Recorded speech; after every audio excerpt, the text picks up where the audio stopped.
J'appelle tous les Français, quels qu'ils soient, où qu'ils soient. Non, rien, j'aime pas les journalistes, j'aime pas répondre aux questions. Ça me gonfle, ok ? J'ai été très choqué, je le répète. D'un coup, vous dérapez dans la fureur. Je vous demande de vous arrêter. Je souhaite que chacun se reprenne. Aujourd'hui, dans Du Biscuit, le podcast qui vous parle d'éducation aux médias et à l'information, nous aborderons la vérification des faits. Bonjour Martin. Salut Rémi. La séquence médiatique de la semaine revient sur l'affaire du RERD. Une affaire emblématique qui mêle affabulation, faits divers, politique et journalisme. Avec notre invité, nous parlerons de la vérification des faits. Nous recevrons le journaliste de France Info Antoine Krempf, chef de la cellule de vérification de la radio publique d'information en continu. Enfin, nous verrons quels outils Google peut mettre à notre disposition pour nous y retrouver dans toutes ces informations vraies et fausses. Madame, Monsieur, bonsoir. Premier titre de ce journal qui suscite unanimement la révolte, l'effroi et l'indignation.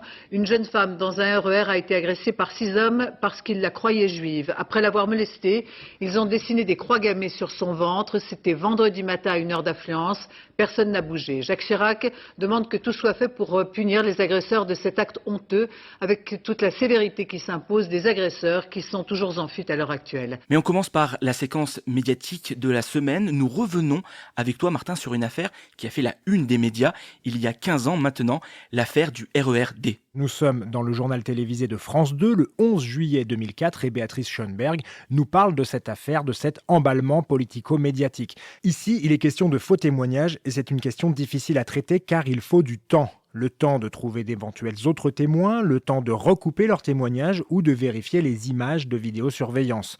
La difficulté, c'est que les politiques non plus n'ont pas pris le temps de vérifier l'information avant de faire des déclarations. Le Premier ministre, le ministre de l'Intérieur, le président de la République, tous sont montés au créneau pour dénoncer cette agression qui n'avait jamais eu lieu. Alors, si l'on peut retenir quelque chose de cette affaire, pour nous les journalistes, c'est toujours de vérifier le témoignage et les antécédents judiciaires, par exemple des personnes qui ont déjà eu affaire à la justice pour de la mythomanie ou des faux témoignages, et faire attention, trouver un autre avis, un autre point de vue, une autre source. Ce travail va être fait dans les heures, dans les jours qui viennent et qui suivent cette fausse agression, mais le mal avait été fait et les fausses informations sur cette prétendue agression du RERD avaient déjà filtré dans de nombreux médias.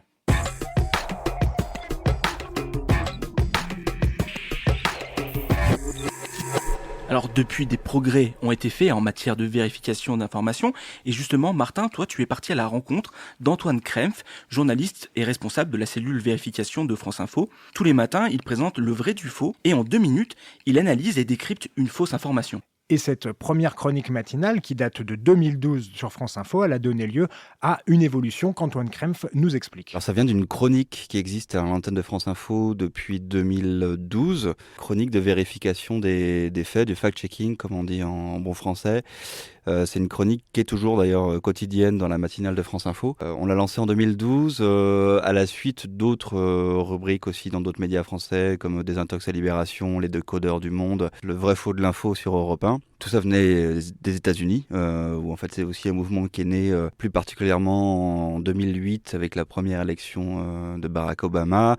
L'idée était de se dire, voilà, on est inondé de discours politiques, d'arguments politiques, de communication. Car la campagne de l'élection présidentielle en 2016 aux États-Unis a marqué un tournant. Alors certes, les fausses nouvelles existaient déjà, mais là, elles prennent de plus en plus d'ampleur, notamment à travers les réseaux sociaux. Antoine Krempf nous explique pourquoi France Info a créé ce programme et comment la chronique a évolué. L'un des exercices journalistiques, c'est de vérifier les faits, mais on vérifiait pas trop à l'époque ce que disaient aussi les politiques. Alors qu'on entendait que des discours politiques. Donc on s'est dit, voilà, on va lancer une chronique radio pour décrypter ce discours politique, mais plutôt politique, mais ça peut être aussi des responsables syndicaux, patronaux, voilà, tous les gens qui ont beaucoup la parole dans l'espace public, avec dans l'objectif, voilà, de dire à nos auditeurs, vous avez entendu ça, vous avez vu passer cette info-là, on vous dit ce qu'il en est, si c'est vrai ou faux. Pour savoir si une info est vraie ou faux, on se base essentiellement sur des données qu'on peut avoir de sources dites fiables, comme par exemple sur un sujet sur le chômage, on va regarder l'INSEE. Cette chronique a beaucoup évolué en fait, dans le sens où on s'est dit qu'il n'y avait pas uniquement cette parole publique politique à décrypter, mais aussi on voyait monter beaucoup d'informations ou de photos ou de vidéos sur les réseaux sociaux, de fausses informations. On s'est beaucoup demandé comment l'aborder, si on devait l'aborder ou pas. Il y a très longtemps, il y avait comme une espèce de pensée de dire que bon, ça c'est sur Facebook, c'est pas grave. On sait que c'est faux, tout le monde sait que c'est faux, on va pas s'en occuper, etc. Et il y a quand même eu une prise de conscience. Et donc la chronique Le Vrai du Faux a commencé à aborder aussi toutes les fausses informations qu'on pouvait trouver sur Facebook, sur Twitter, etc. Mais c'était en fin de chronique, 30 secondes pour décrypter que non, un requin géant ne s'est pas échoué sur une plage en Bretagne. Ça vient d'un site satirique, etc. Le problème qu'on a eu, c'est que ces fausses informations qui étaient souvent humoristiques, comme le Gorafi, comme une photo de requin sur une plage en Bretagne, ça a pris de plus en plus d'importance en fait. Comme pour le grand public et de nombreux journalistes, tout change après le 7 janvier 2015. L'élément pour le coup clé qu'on a pu voir, c'était avec les attentats de Charlie Hebdo. En 2015, moi j'ai observé une avalanche de soit théories du complot, soit de fausses images attribuées à cet attentat alors que ça se passait pas là par exemple, soit de messages alarmistes qui disaient un attentat en cours dans un supermarché d'Orléans, je le sais parce que la femme de mon mari, de mon cousin bosse à la police et qui me l'a dit. Toutes ces fausses informations là sont devenues massives en fait. Je pense progressivement, mais on s'est vraiment nous rendu compte de l'importance d'en parler à ce moment-là. Donc on a continué à faire cette chronique de manière matinale, dans la matinale, et puis à un moment donné, on s'est dit que toutes ces fausses informations, il fallait les traiter de manière plus massive, c'est-à-dire on va renforcer notre présence à l'antenne sur ces soit déclarations politiques, soit fausses informations sur les réseaux sociaux, parce qu'on trouvait ça important d'être présent là-dessus. Et deuxième point, ce qui a motivé la création de cette cellule, c'était aussi de se dire, on parle à la radio, mais il faut qu'on soit absolument présent sur les autres supports numériques. Par exemple, sur Facebook, sur Twitter, sur le site internet de France Info, sur Instagram. Il faut qu'on arrive aussi à faire de cet exercice journalistique de la vérification de l'info un enjeu sur ces réseaux-là, sur lesquels on est plutôt absent en fait. Pas assez présent, on va dire. D'autres journalistes rejoignent Antoine Krempf qui nous explique le fonctionnement au quotidien. On part du sujet. C'est-à-dire qu'on écoute tous les invités politiques du matin, par exemple. On a mis tout en place des outils de veille sur les réseaux sociaux aussi. Et dès qu'on voit un sujet qui nous intéresse, on se dit qu'est-ce qu'on en fait ? Est-ce que ça vaut d'aller en parler à l'antenne ? Oui ou non ? Est-ce que ça vaut d'aller en faire un article sur le site ? Est-ce que ça vaut d'en faire une story sur Instagram ? Et à chaque fois, nous posons la question à quel public on veut s'adresser. Est-ce qu'une fausse information est totalement virale, par exemple sur Snapchat ? Aller en parler à l'antenne, sauf s'il y a un intérêt dans la déconstruction, dans la vérification, dans quels outils on a utilisé, machin. On va parler de choses à des gens qui n'ont jamais vu la fausse information. Donc allons sur Snapchat directement avec un contenu spécifique pour parler aux gens qui, eux, potentiellement ont vu cette fausse information. Il y a 3 critères sur lesquels on se base pour définir si on parle ou non d'un sujet. Il y a la viralité, c'est-à-dire qu'une fausse information qui est partagée 10 fois, nous on se dit que ça sert à rien d'en parler parce que au pire, on va attirer l'attention sur cette fausse information. Il y a l'intérêt pour le débat public, c'est-à-dire que si on nous explique que il y a 75 millions de Français en France, et en fait non, c'est faux, il n'y en a pas 75 millions, on est, 70 à peu près, un peu moins. Bon voilà, l'intérêt pour le débat public n'est pas si énorme que ça. On va plutôt parler des choses des thématiques. Alors en ce moment, on en parle beaucoup malheureusement, mais le voile, évidemment le chômage qui est toujours un sujet très important et un sujet de désinformation important. Voilà, ce genre de thématiques.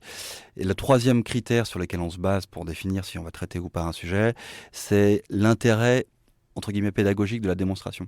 On s'est rendu compte qu'il y avait vraiment une appétence pour le fact-checking, pour savoir si quelque chose était vrai ou pas, mais aussi de savoir comment on avait fait, quels outils on avait utilisés, quelles démarches on avait entrepris pour dire que au final ça c'est faux ou ça c'est vrai, etc. Pour retrouver le contexte d'une vidéo, pour retrouver le contexte d'une photo. Voilà, en fait montrer un peu l'envers du décor aussi du travail de journaliste. Là en particulier sur la vérification, mais aussi en général.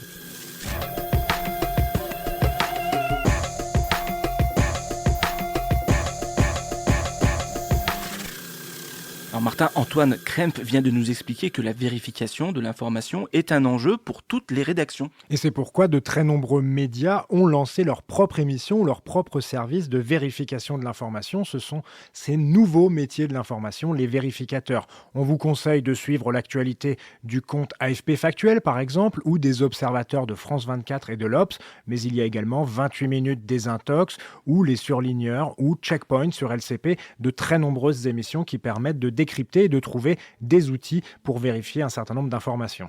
Et ils mettent en ligne de nombreux supports pédagogiques pour que le public, vous, puissiez aussi vérifier l'origine des images. Pour vérifier des images, pour savoir si elles sont sorties de leur contexte, si elles ont été modifiées grâce à des logiciels ou si quelqu'un a tout simplement changé la légende. Alors la première vérification, c'est d'essayer de trouver quand même la source de cette image. L'émetteur, celui qui a créé l'image, qui a pris la photo, la vidéo, mais bien sûr le problème se pose quand on n'arrive pas à trouver cette source. Alors avec Google Images, c'est quelque chose qu'on conseille régulièrement, eh bien on utilise la fonction recherche inversée. On enregistre sur son bureau l'image en cliquant droit enregistrer sous, ou sinon on prend l'URL, ce qu'on trouve dans la barre de recherche au niveau du moteur de recherche. Et grâce à ça, grâce à Google inversé, on pourra voir toutes les versions de l'image, c'est-à-dire qu'on va avoir un retour en arrière. À chaque fois que cette image est retrouvée par le moteur de recherche, eh bien, on peut voir sa date. Ça permet d'écarter toutes ces images qui sont sorties de leur contexte.